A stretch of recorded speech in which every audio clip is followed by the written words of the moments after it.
One.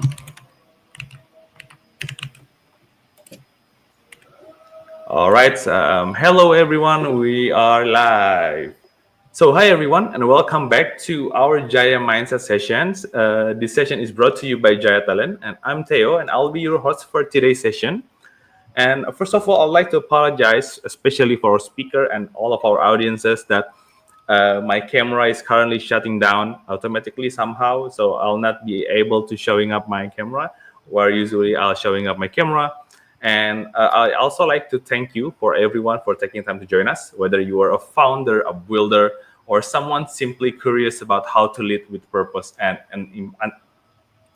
in an unpredictable world which is Web3. So if you are one of those people, you are in the right place.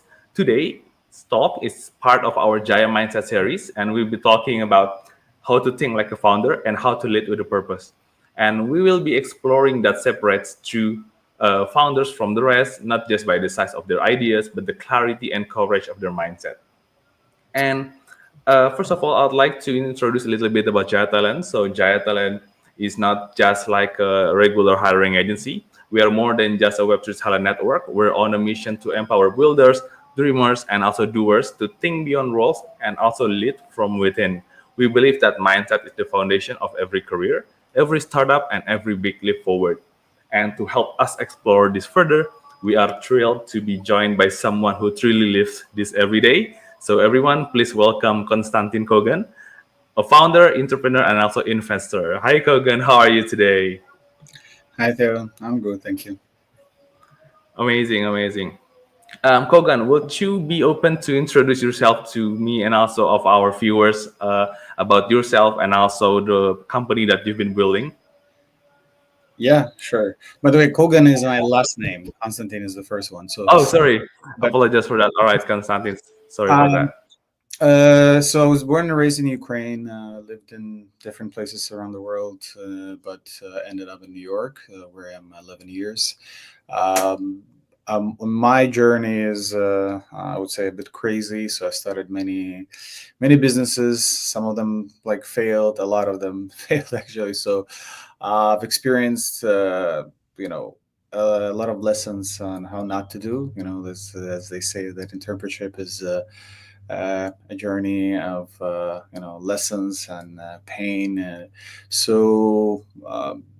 I'm still incredibly grateful for all the lessons, and I've been lucky to be in trading business, and I was in the first crypto fund of funds in the digital asset space. Then I was in a much bigger ecosystem with financial, so with IRA license and FINRA registered financial advisor, and we had 1.5 billion under management, 7 sub funds. So learned a lot from there, how treasury management works, how market making works.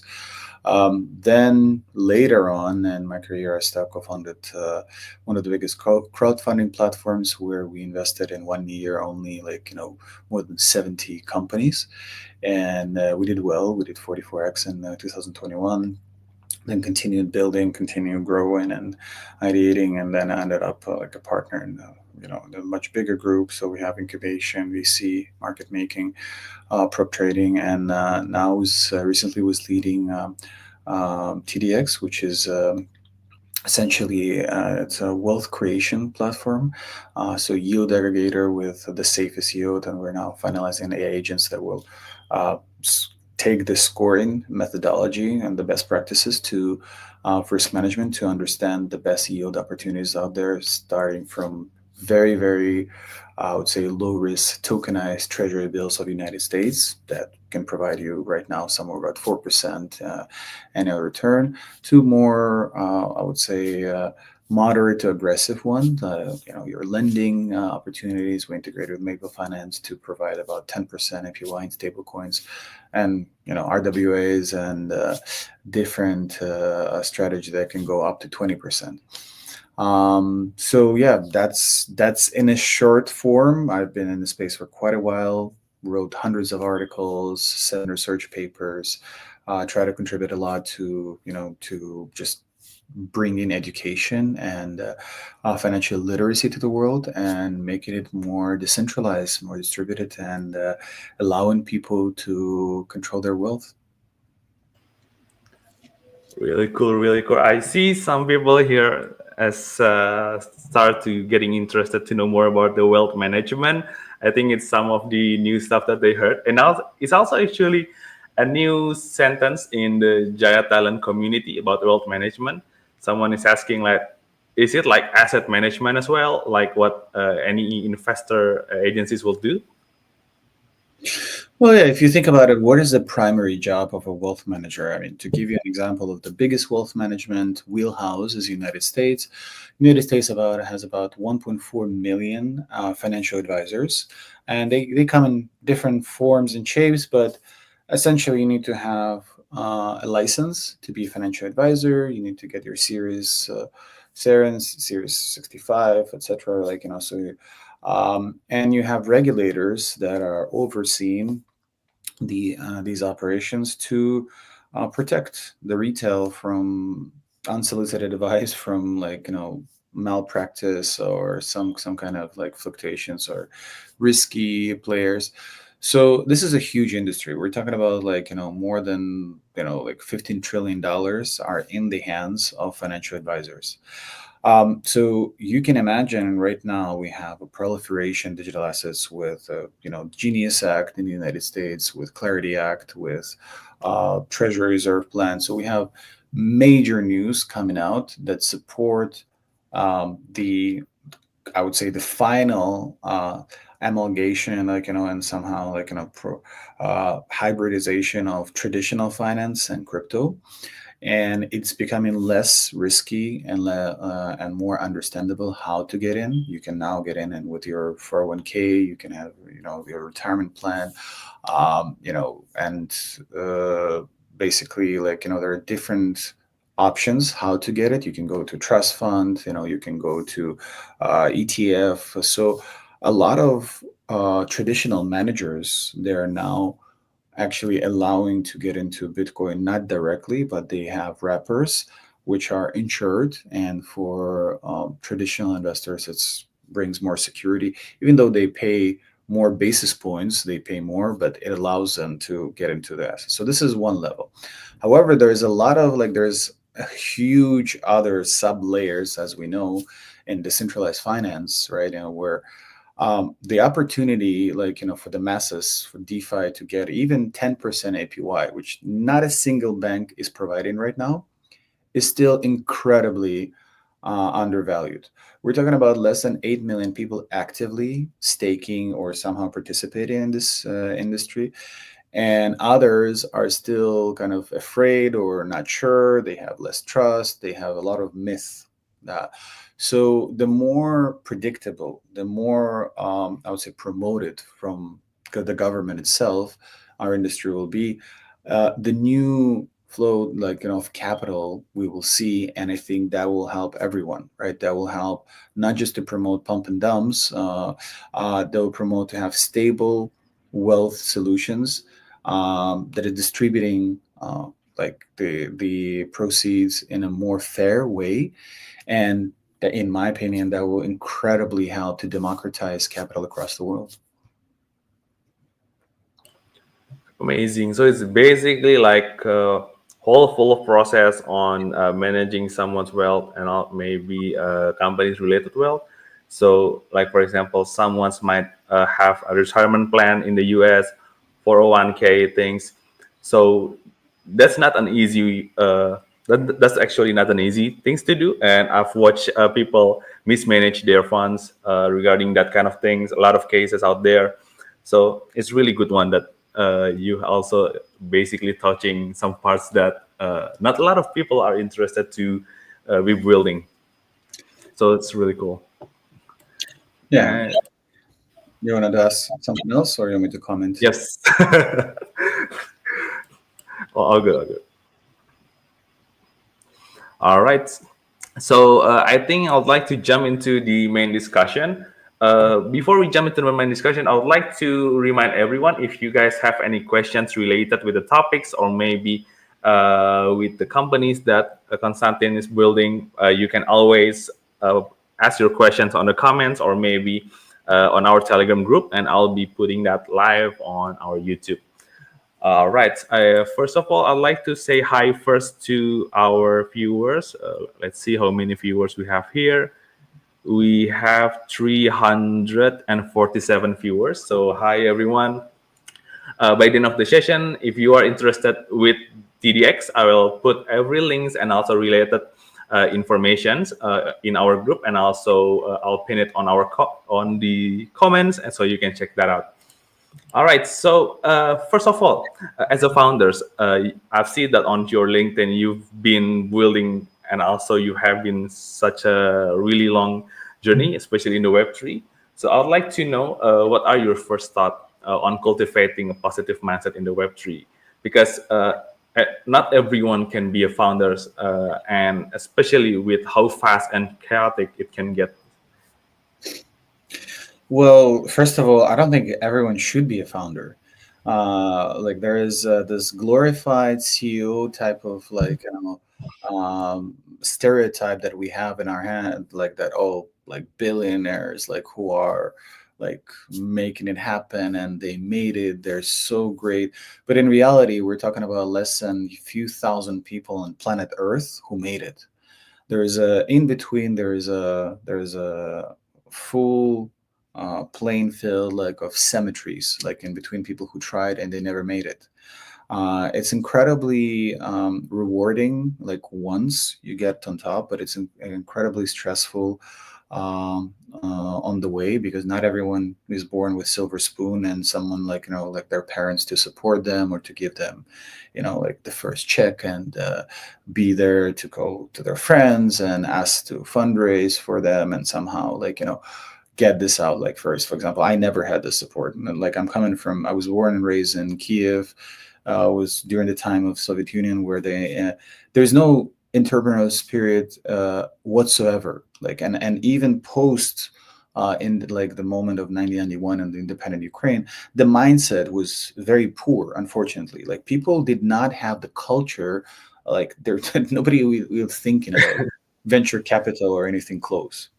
Yeah. Um, so that there you go. Like it's already a situation where like someone who was born in the United States, they have unfair advantage of the incredible venture capital culture that is very, I would say, dominant and favorable even to young entrepreneurs. You look at Shark Tank, kids who are 14 years old coming in there and say like, "Oh, listen, this is my side hustle. I'm selling like donuts or something like that," and people appreciate it. Like it's a very different society. Like with where I grew up, so and like 2 billion people growing up in countries with underdeveloped capital markets and underdeveloped like wealth management systems, access to better yield, to better fundraising. So I would start from there. So it's not a zero sum game in this context. The second point, the life of a founder is whether you are a solo founder or you have partners, is also extremely stressful. You're not talking about like in a regular day where you like have work and life balance. There's no balance. I want to be clear. If you're starting your own gig, if you're starting your own project, you are working 60 to 80 hours, like stressful. Sometimes you're very lonely because nobody cares about your problems, right, except you. Like you don't have enough capital, like, well, guess what, you cannot hire anyone. You have to go and raise, you have to go and conquer, you have to go and get some revenue in the doors to be attractive to investors. You have to modify your product. You're basically chief janitor officer. You are chief customer support lead, and like, right, you wear many Yeah. hats. Like one man army. Yeah. Exactly. You're a Swiss knife, like, in a context of being like, there and trying to set up structures and at the same time achieve results. And guess what? That's not for everyone. Like if you're lucky, you have several founders who balance each other, and one can be very focused on product, another can be focused on marketing, the third one, let's say, in operations. Some of the roles can be combined, and it's extremely tough. Like some people burn out, like when you're going into 2 year 3 year journey with no salary, guess what? Like if you don't have enough revenue, you cannot pay yourself a salary. So you go all in, sometimes sell your property or like sell all your assets to support the company because you believe this is your baby, it's still gonna grow, and then still you fail, and then still you go bankrupt. That can break people. I've seen situations where people were like in a very like complicated state. They were depressed. I mean, you can imagine it's like it's not easy to let go something like, and then you evolve, then you transform, and you understand, okay, well, this is not the end of the world. I can do it again. I can do it better. I learn my lesson and I can improve. And those founders typically actually build very good and solid, like, solid businesses. But in between, like, some people say, like, listen, maybe I should better off go and get a corporate job and get my security of not being so stressed, of spending more time with my family. So, which is, also, I should say, a very adequate reaction. That's what I'm saying. Entrepreneurs statistically comprise about 3 to 5% of any society. I'm talking about like developed society of people who are actually creating more things, like in creating structures. 95% of the people are consumers. And I think because of the fabric of society we're looking at and it's already in existence, yeah, it's if you feel this is your passion and this is your zeal to go and get it, by all means, especially if you're young, go and try it out. There's no there's no shame in trying. But if you feel that, you know what, I that will jeopardize somehow my physical health, my mental health, or some other aspects of my life that will maybe, damage relationship with a partner, etc. Like there's other considerations I would say that you should do, but before like going all in and jump into something that is full of unknown. I see. The interesting part about me is that when you mentioned about the Shark Tank, and you also explained that it's a different type of environment compared to the place that where you born or maybe where you live initially. And I'd like to also know about your motivations. Like, what is your biggest motivation to basically come up with the founder's mindset? Because you mentioned that not everybody can also be a founders. I believe that because I think people is like a metal. So some metal have different stretch levels. So not every metal can be stretched that far. Sometimes it just break when we just stretch, basically. So I'd like to know what is your basically best motivation to be in this current level.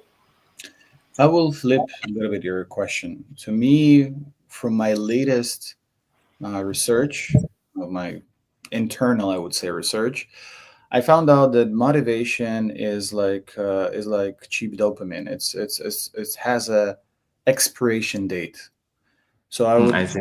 I would say that motivation is like a drug, and discipline is a prolonged way to achieve higher goals. I'm not searching for motivation anymore. I'm trying to build up the goals in my head that have meaning, that have purpose, right? That have something like, more important than my vision, that impact others, and that gives me a lot of like I would say happiness, like, because I understand that, like, we're building the project that actually can transform the distribution of wealth for millions of people, and that brings me a lot of passion to continue to do that because, like, there's still situations where in in countries like Ukraine and like Turkey, Venezuela, Argentina, many African countries, people don't have access to basic means and basic tools to preserve their wealth. I'm not even talking about like making money. We're talking about hyperinflation that can kill your savings in one day up to 50%, 70%. And in the case of Venezuela, in horrifying like 400% or more. So basically you have the bills, the national currency that becomes like monopoly money. And it's unbearable stress to the people who hardworking people who are like, imagine all their life they're having savings. They think, okay, well, I work hard, I want to buy, let's say, a house for my kids. I want them to be, independent. I want to pay for their tuition and the university, maybe send them abroad to study. And then in one day, poof, and it's all gone. So I went through this experience. I've talked to my mom, to my grandmother, like, how traumatic this experience was. And it doesn't have to be like this. So we have already examples of more stable economies that allow you to at least preserve your wealth, and not necessarily national currencies. So this is an example that gives me passion to change people's life, like, and when you're disciplined enough to go and like fulfill this vision, like, or any other, like, any other vision that you have, and you understand that it's not only about you, it actually helps others. I think that that final motivation gives us the mindset that we're not doing it only for our own, like, happiness and our own like monetization strategies, but it's also to say, like, what, I contributed to the world something important, and that helps us to see that we are one and we're there to help each other to improve lives. Oh, that's really cool. Yeah, I like it. First thing that I like about the cheap dopamine, which is motivation. I mean, everyone can have a motivation, but not everyone can basically do the discipline. So I think that's one of the most significant things who separates founders and the non-one. So yes, I like that. So from your perspective, what exactly makes a founder's mindset different from that of, say, an employee or maybe a freelancer? Uh, there might be some different type of, could be like mentally or maybe in the mindset things. What do you think is the differences of that? Well, there are many factors, right? Like starting from basic factors: where you're born, right? Where, what, how you're, and even more importantly, what values were instilled in you, right? Since the early ages, like the culture, the traditions you are born into, right? Either it can instill hate or it can instill love in you, right? People were born in different circumstances when you were born in the country that is, let's say, um, under war, or in the situation where there's like starvation or some other like disturbing like factors that are beyond you, right? So of course that leaves a mark, right? Unfortunately. Then you have like the levels of prosperity, right? Whether, like, what's the GDP of the country, whether, like, the education system is mostly free or the best education is private, and they need to basically work hard to even get to the best opportunities. So there are a lot of factors, but I would say one of the most important is values, right? So it's coming from your closest environments, like your parents, your friends.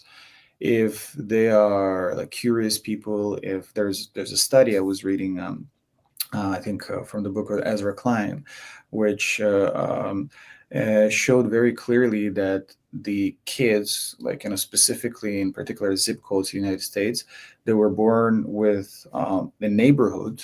They were closely like focused on, like, excelling in academia, right, and innovating, bringing together. So they were helping each other to get to the average level where they all became more curious, more successful in school.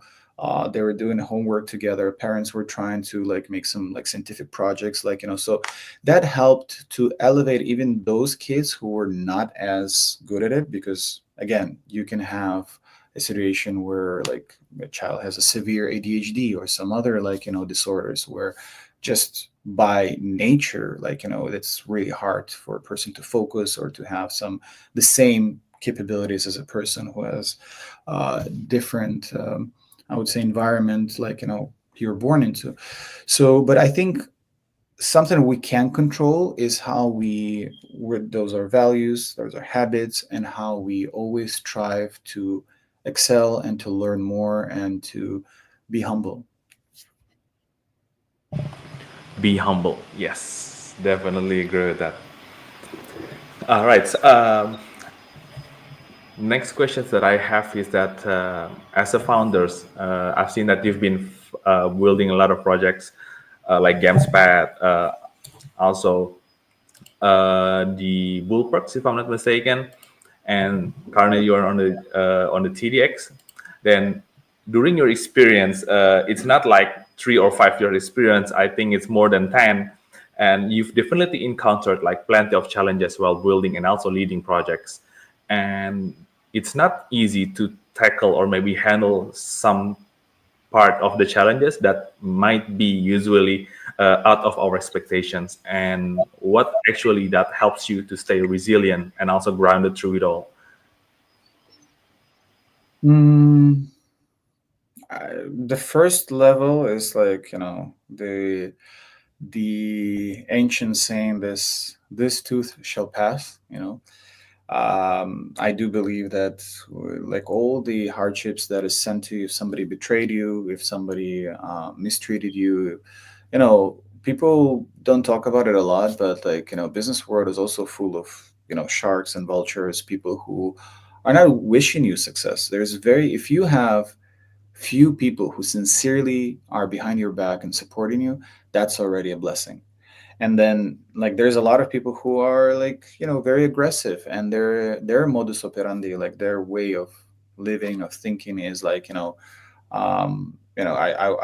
it's okay to go and like basically destroy someone's life, like to achieve their goals, right? So um to answer your question, even like the resilience comes from the passion, from the understanding of the end goal. If you truly understand why are you doing it, that will help you to stay like alive, like, and stay sane, in the hardest of the moments, Hmm. right? If you lose Yeah. this why, then that can deteriorate the entire like structure. And yeah, so I would always come back to the basics, like why are you doing it, what's the mission, what's the end goal. I see. So it's like coming back to the purpose, to the reason why we you've been doing this. Correct. I Always. see. I see. Go back to the grassroots. I like that. All right.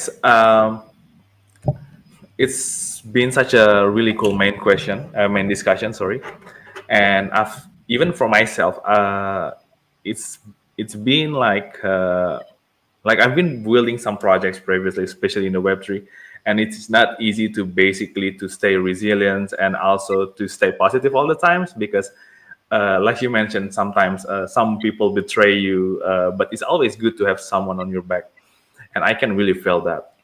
So I think to move on, I'd like to open to the floor of questions.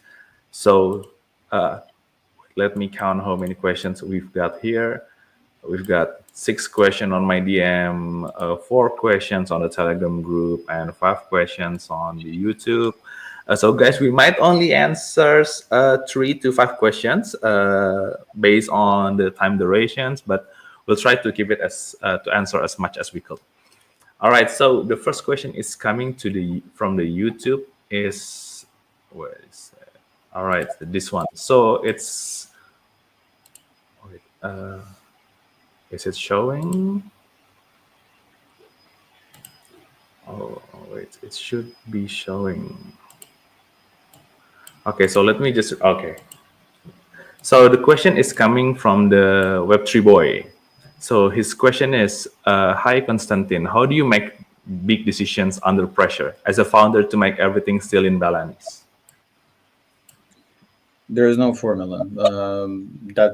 That's the definition of making decision under pressure. You just try to optimize main factors. If you're too emotional, probably makes sense. Like like in Kaizen Japanese Mhm. technique, like just to step away, remove the emotions, and make the most optimal decision for the company. I see. So never make any decisions during any emotions. No, All right, that's I'll keep that in. usually leads to poor decisions. I see. Whether it's like if you're in a really happy mood, that could also affect the decisions making, right? Yeah, I mean, look, it depends what you if you there's business that's, Yes. I think emotions never good. Like your personal life, that's a different story, right? So then let all your emotions out and like trust your life. I agree. All right. So The next question is coming from our Telegram group. Let me put it here. Okay, so the next question is coming from the MKA Jolt. So the question is, how do you personally define success as a founder? It's a great question. I believe the success as a founder is when you make your users happy, when you make your employees happy, and yeah, those are probably the most. And the metrics can be different. You improve Mhm. the users, it can be improved user experience, cheaper, better, faster product. For your team and your partners, like it can be like the fact that they just like working with you, the environment's healthy, you foster like the ideas, you help them to grow, both and like professionally and personally. I would say those are probably the most important. Amazing, amazing. Yeah, yeah. Uh, do you think that achieving like your goals or maybe fulfilling all of the roadmaps could be one of the success for founders? Course, but that's a very technical way to put it because roadmaps change, and sometimes the fact how you can adapt to this change is one of the most important, and that can be also a success metric.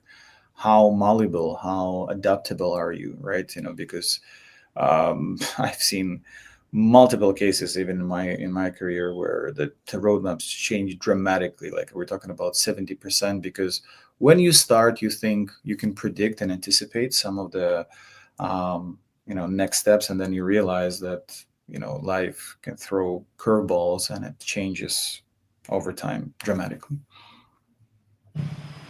I see. Yes, sometimes things didn't go as planned, so it's always good to be flexible and to keep purposeful.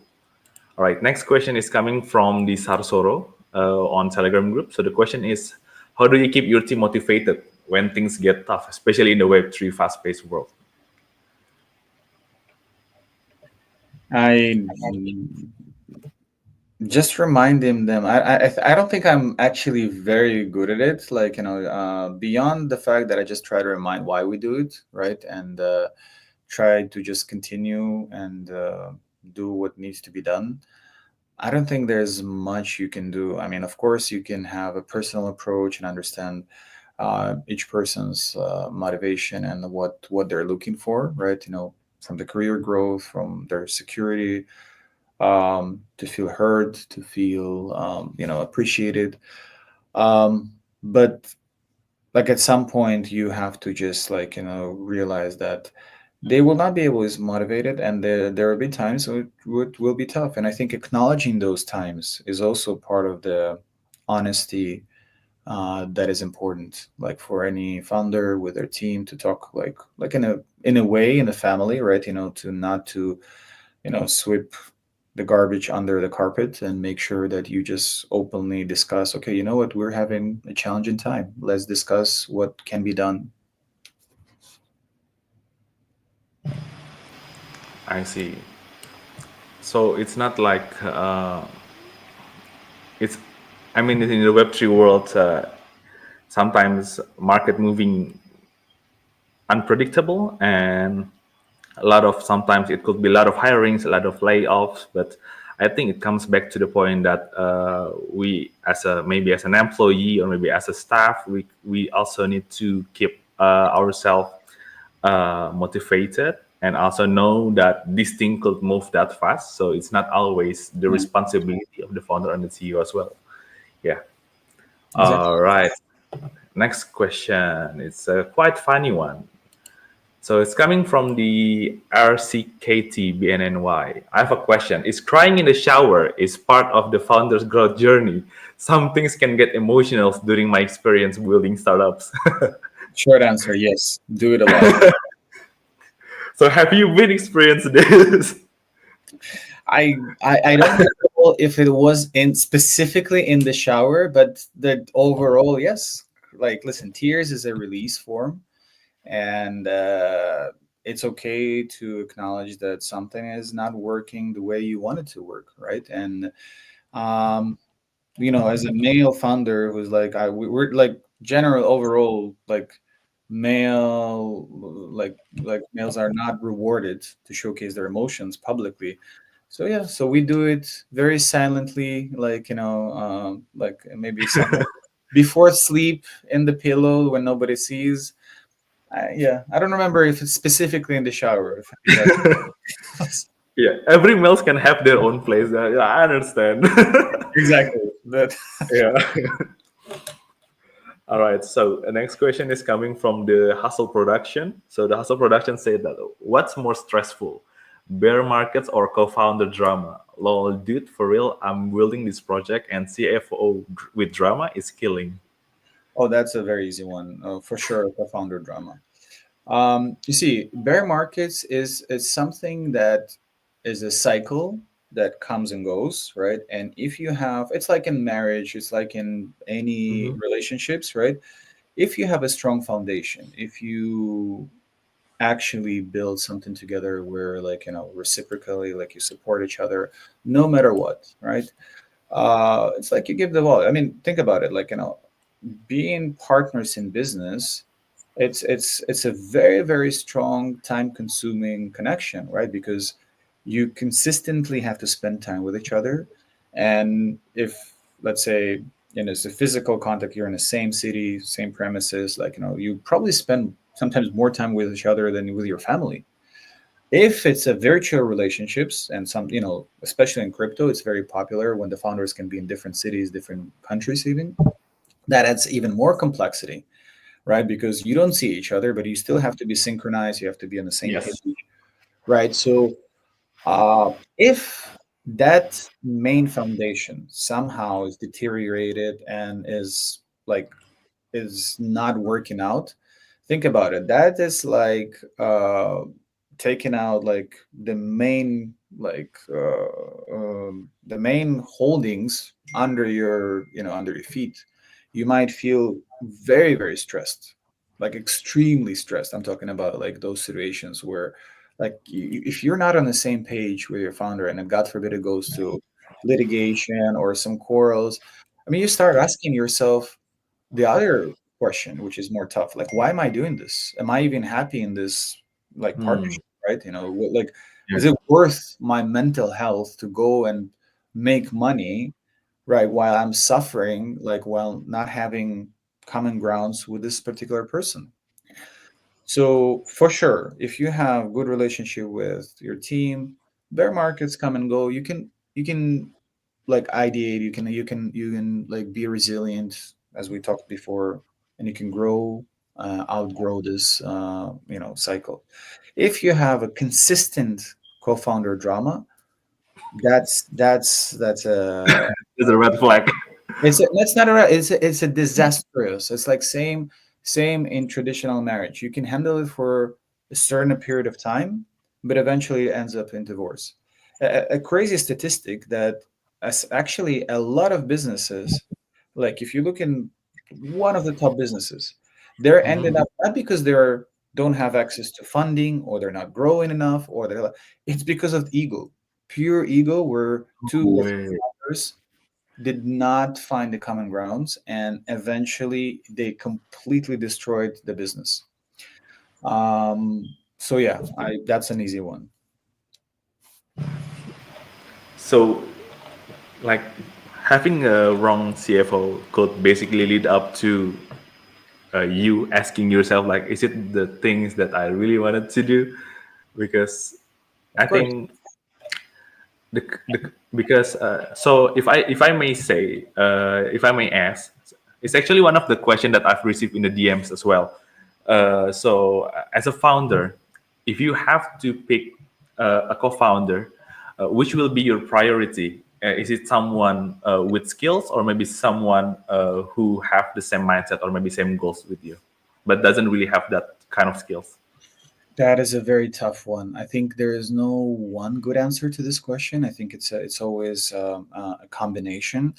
To give you an example, right? It really depends what is your skill set, first of all. Like I would say skill set is extremely important, right? So Hmm. meaning like if you have more business slash marketing oriented and a person has more like technical slash product oriented skill set, then it's beautiful. You kind of you split the responsibilities. You clearly talk about like what responsibilities one is taking upon themselves.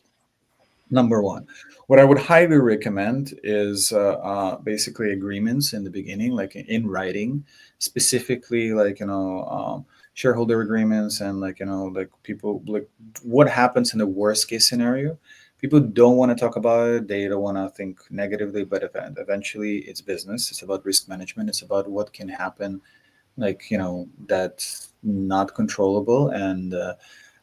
Ego, unfortunately, we don't know about ourselves a lot of things, so that can come out later. So the second very important part is like if you feel comfortable with this person, if you trust this person, if you have the same values, the same vision, this is probably even more important than skills, because guess what?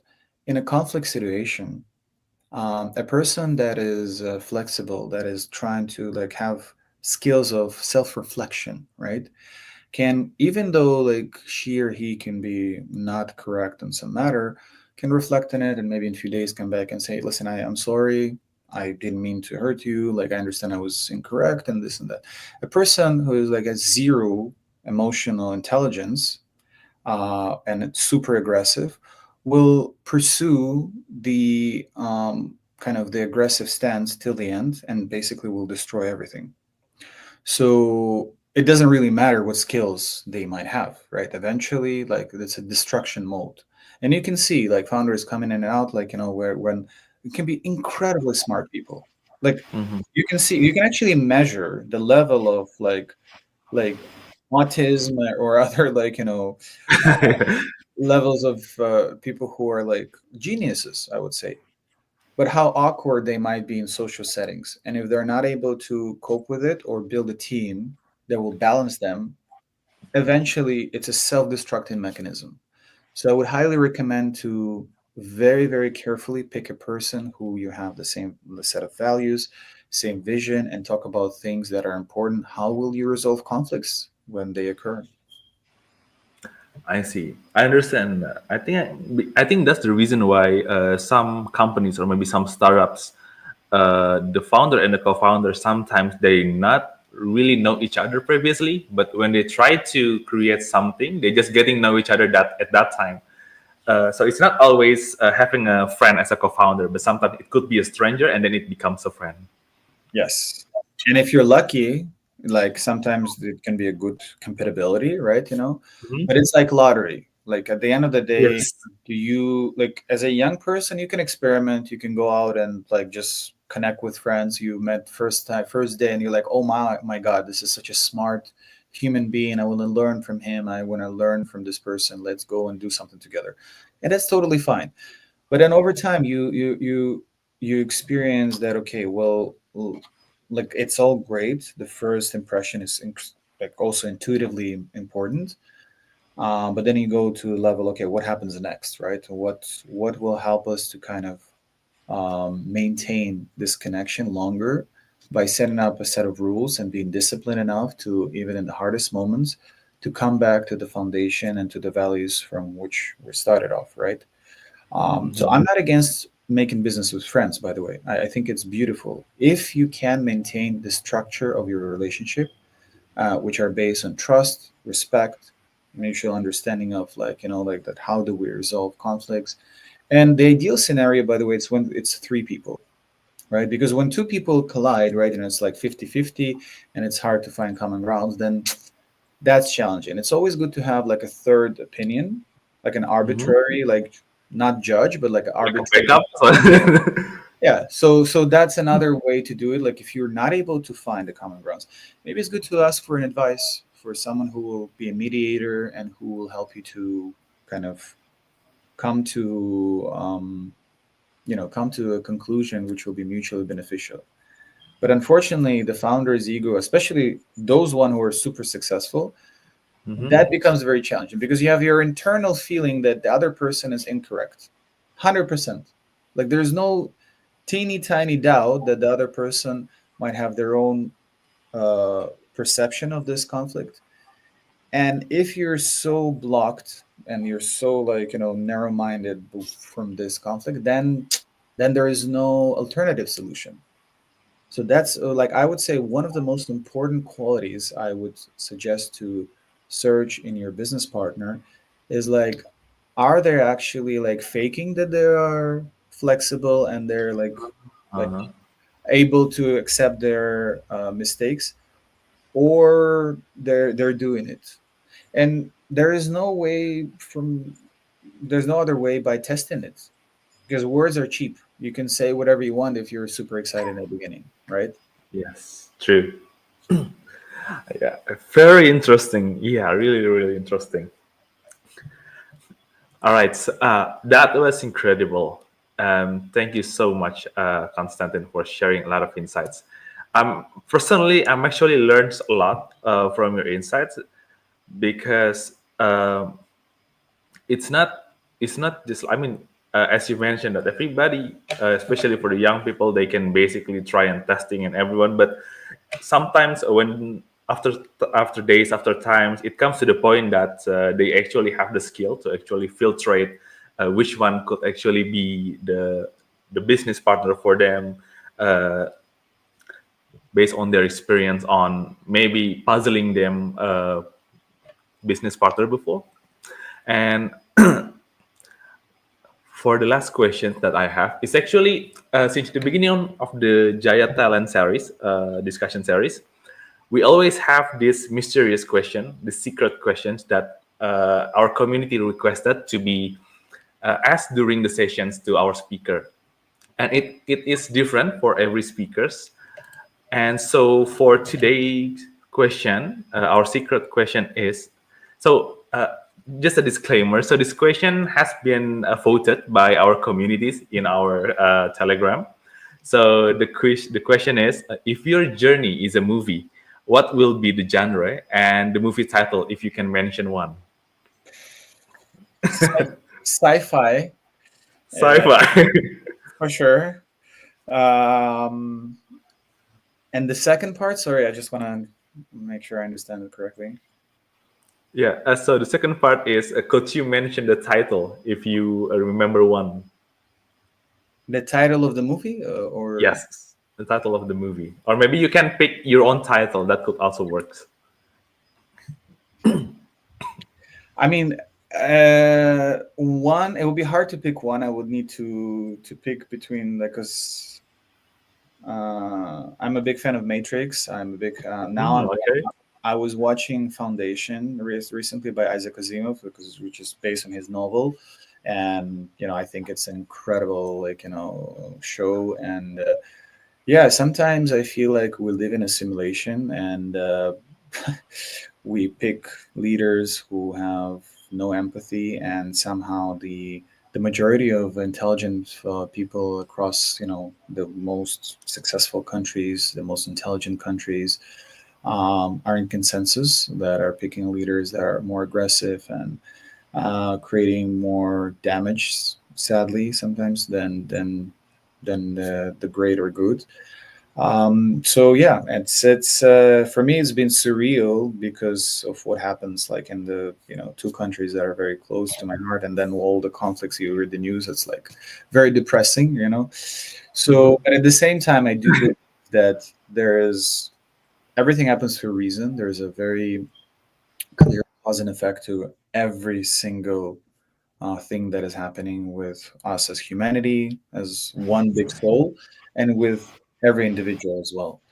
Um, so I wouldn't pick titles. What I would say that I would hope that eventually we get to a point when the final chapter of the movie, the end of the movie, will be where we reach complete oneness, love, and singularity, whatever you call it, according to your tradition, right? So, well, we understand that there will be no um, success or no happiness unless the person who is near, close to me, irrespective of their, language, culture, religion, of any differences, that this person would also be happy.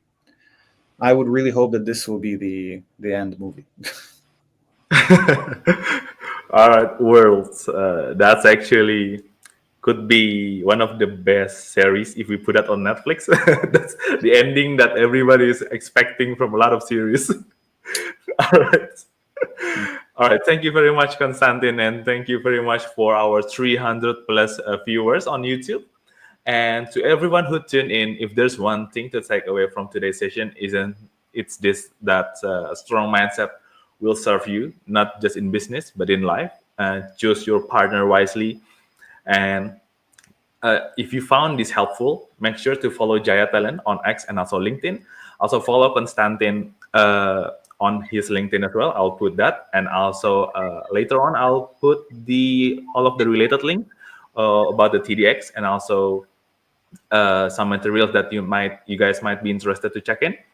And make sure to invite your friends or maybe your families if you wanted like to grow up together. And once again, I'd like to thank you, Constantin, and thank you for all of you who are joining us. Stay bold, stay grounded, and stay humble. See you in the next Jaya Mindset session. Thank you very much, Constantin. It's been Thank you such a so much. wonderful talk. I appreciate it. Have a great day. Thank you, everyone. See you. Bye bye.